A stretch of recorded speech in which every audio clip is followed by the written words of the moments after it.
Welcome to the Deep Dive, where we take complex ideas and, well, try to distill them into something really useful. Today, we're pushing back against a really ingrained idea in our culture, something that's just everywhere. So, I want you to actually consider this. What if our constant, almost relentless chase for happiness? What if they're actually making us less happy, maybe even miserable? It's a huge paradox, isn't it? A real puzzle. Because we're absolutely bombarded with these messages, you know? Happiness is the goal, the ultimate prize. Yet, as we're going to explore today in our deep dive into Russ Harris's really quite groundbreaking book, The Happiness Trap, well, it suggests this very pursuit might be a kind of trap, like a snare, cleverly disguised. That's it, exactly. A trap. So today, we're aiming to cut through all that noise, get to the heart of it.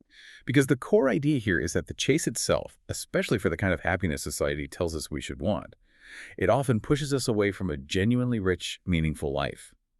Our mission, then, is to unpack why this happens, why our default setting might be flawed, and then to offer an alternative path, one rooted in something called acceptance and commitment therapy, or ACT. Think of this as a shortcut, maybe, to understanding a really counterintuitive idea, but one that could be incredibly liberating. How to live a life aligned with what truly matters to you, deep down, regardless of how you're feeling in any given moment. And what's really striking is just how everywhere this happiness mandate is. Just think about the scripts we all kind of absorb. Think positive, find your happy place, good vibes only. Oh, yeah. All over social media. Exactly. This constant pressure, almost like a tyranny of positivity. That's what Harris calls the central mirage.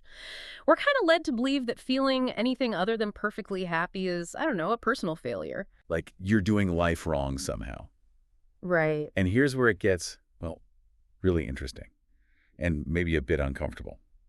The book argues that this relentless chase, this need to be happy all the time, that's precisely what causes a lot of our suffering. The more we try to push away or suppress the difficult stuff, the anxiety, sadness, fear, the more power those feelings actually gain over us. It's like that classic image, isn't it? Trying to hold a beach ball underwater. Exactly. The harder you push it down, the more forcefully it just pops back up, right in your face sometimes. It's exhausting. You can't win that fight. And you've really hit the nail on the head there. That's the core issue. The real source of our suffering, according to ACT and Harris, isn't the uncomfortable feelings themselves. It's not the anxiety. It's not the sadness. It's our struggle against them, our fight. This constant internal war, this effort to control or eliminate thoughts and feelings. That is what Russ Harris calls the happiness trap. Wow. So the feelings aren't the enemy. The war against them is the enemy. That's a huge reframe. Yeah. Especially if you grew up thinking you had to fix every negative feeling immediately. Precisely. We get caught in this loop, try to control feelings, inevitably fail because, well, they're natural, and then we conclude something's wrong with us, that we're fundamentally flawed for feeling bad. Which just makes everything worse. It amplifies the original feeling. Society basically trains us to panic when we're not upbeat. But okay, if fighting them is the trap, how do we actually stop fighting? Especially when those feelings feel so big, so overwhelming. That's the million-dollar question, isn't it? And that's exactly where acceptance and commitment therapy, ACT, offers a different path. Instead of trying to get rid of these feelings, Harris suggests something, well, radically different. Now, ACT is a pretty comprehensive approach. There are several parts to it. People might have heard of the hexaflex. Right, yeah. But the happiness trap does a brilliant job of distilling the core actionable principles down into two main pillars, really. Okay, two pillars. Acceptance and commitment. And these two together, they can fundamentally change how you relate to your inner world. All right, so let's dive into that first one. Acceptance. What does that actually mean? Making room for difficult emotions. Because my first instinct is still, push it away, fix it. And Harris is clear, right? It's not about just rolling over and giving up. It's not resignation. Yeah, absolutely not. And it's definitely not about liking the feeling either. That's a common misunderstanding. Acceptance in ACT terms is more about acknowledging that the feeling is there without judging it or yourself for having it. It's like allowing it to be present, maybe like an unwanted guest at a party. You don't have to like them, but fighting them just makes a scene. You just let them be there for a bit. Okay, so acknowledge without judgment, let it be. Exactly. It's about recognizing reality. This feeling exists right now. Fighting it hasn't worked. So what if I just observe it? Harris uses this incredibly powerful metaphor. He says you learn to observe the feeling like a cloud passing in the sky. The cloud and sky metaphor. Yeah. You're not the cloud. You're the sky. The clouds, stormy, gray, fluffy, white, they come and go. But the sky, that vast awareness remains. That perspective shift helps you realize, I am not my anxiety. I am the sky that the anxiety cloud is passing through. I have anxiety. I am not anxiety. Precisely, and that non-judgmental stance, Yeah. that observation, for many people, that's the first real step out of the trap. That metaphor really does create some distance, doesn't it? You're not swept away. You're the space it moves through. Okay, so let's say you start doing that. You start practicing acceptance. You notice the cloud. You acknowledge it without fighting it. What then? Because I can hear people asking, okay, I see the cloud, now what? Am I just supposed to sit here feeling anxious or sad? How does ACT move us from just observing to actually living? Great question. And that takes us straight into the second pillar, commitment. Once you start to accept your inner stuff, your thoughts and feelings, without that constant struggle, the next crucial step is to get really clear on your values. The values. Okay. And this is a key distinction Harris makes. Values are not the same as goals. Right. Goals are things you achieve, like destinations. Exactly. Buying a house, getting a promotion, running that marathon. Those are goals. You tick them off. Values, on the other hand, they're about what truly matters to you deep down. How you want to behave, what you want to stand for as a person. Things like kindness or adventure, connection with others, creativity, honesty, learning, they're ongoing, like a compass direction for your life. Ah, like north on a compass. Yeah, You never arrive at north, but you can always head north. that's a perfect way to put it. Values are directions. Goals are the steps you take in that direction. Okay, so identify your values, your internal compass directions, Yeah. and then the commitment part. Yeah. This is where the action comes in, right? Even if you don't feel like it. Precisely. That's the core of commitment in ACT. It's about taking action that is aligned with your chosen values.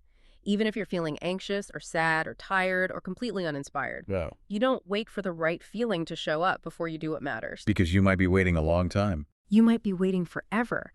The action itself, guided by your values, becomes the focus, not achieving a certain feeling, happiness, contentment. Those might show up sometimes as like a pleasant side effect, a bonus. But they're not the goal of the action. Exactly. The goal is living your values through what you do. This really breaks that paralysis of waiting until you feel better or feel motivated. Can we use an example? Maybe one from the book or just a common one? Yeah, absolutely. Let's take the value of connection. Say that's really important to you. You might decide, okay, I'm going to call that friend I haven't spoken to in ages. Okay, but maybe you feel anxious about it. Worried it'll be awkward. Right. You might feel really anxious or even just kind of flat and apathetic about it, but you make the call anyway. Not because you think making the call will magically get rid of the anxiety, but because connection is important to you. You are committing to that value through your action, even with the anxiety riding alongside you. You bring the feeling along for the ride, basically. You got it. Or think about creativity. Maybe that's a value.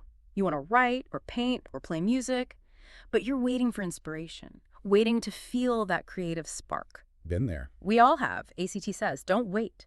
Commit to the action. Sit down and write for 15 minutes, even if it feels clunky. Paint something messy. Play scales. It's the doing aligned with the value that matters, not the immediate feeling. That is so fundamentally different. It takes all the pressure off trying to manufacture a certain feeling. And it puts the power back in your hands, focusing on what you can control your actions. So this really shifts the whole picture of what a good life looks like, doesn't it? It's not about being happy 24/7. It's about living a life that's rich and full and meaningful, even when it includes discomfort, which it inevitably will. Absolutely. It's about choosing moment by moment to act in ways that align with who you want to be, with your deepest values. It's a profound redefinition of a good life. And connecting this back, it seems like it's much more about being present, right, in this moment, rather than always chasing some future feeling state. That's a huge part of it. It shifts the focus. Instead of constantly checking in, how do I feel? Am I happy yet? Yeah. The question becomes, what am I doing right now? Is this action moving me towards what truly matters to me? That's one of my values. Exactly. It moves the focus from your internal weather, which you can't directly control, to your actions, which you can choose. That gives you a real sense of agency, even when things feel tough inside. It's about building a life of purpose, brick by brick, action by action, not just chasing an emotion. So circling all the way back to where we started, that central mirage. The mirage is thinking happiness is some kind of destination you reach, and then you just stay there. Right, like you cross a finish line. Yeah.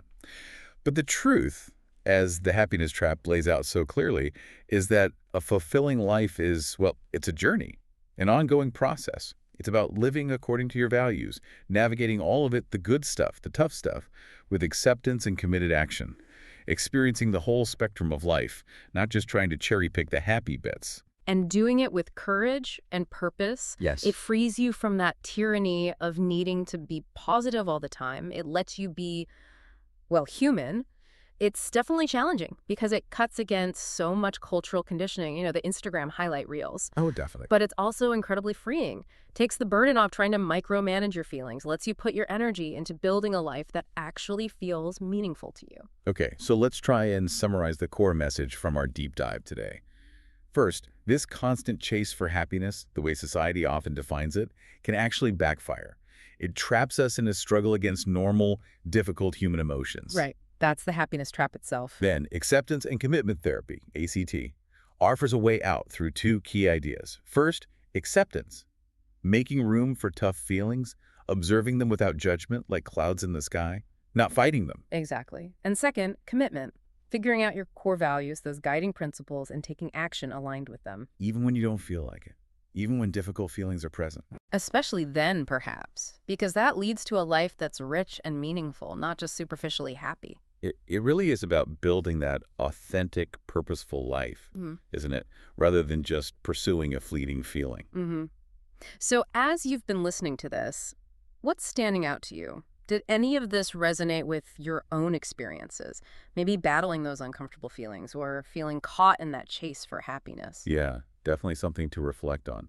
And maybe as you go about your week, consider this. What's one small action, just one tiny step you could take that's aligned with a value that really matters to you, even if some difficult thought or feeling shows up and tries to hold you back? It could be anything. Like we said, 15 minutes on that creative project, even without inspiration. Right. We're reaching out to that friend, committing to connection, even if you feel a bit awkward. What small step could you commit to? Not for the feeling it might bring, but for the meaning it holds for you, for the value it represents in your life, something to mull over. We really hope this deep dive has maybe opened up a new perspective, a different way to think about building a fulfilling life. Thank you for joining us on the Deep Dive. We'll be back soon to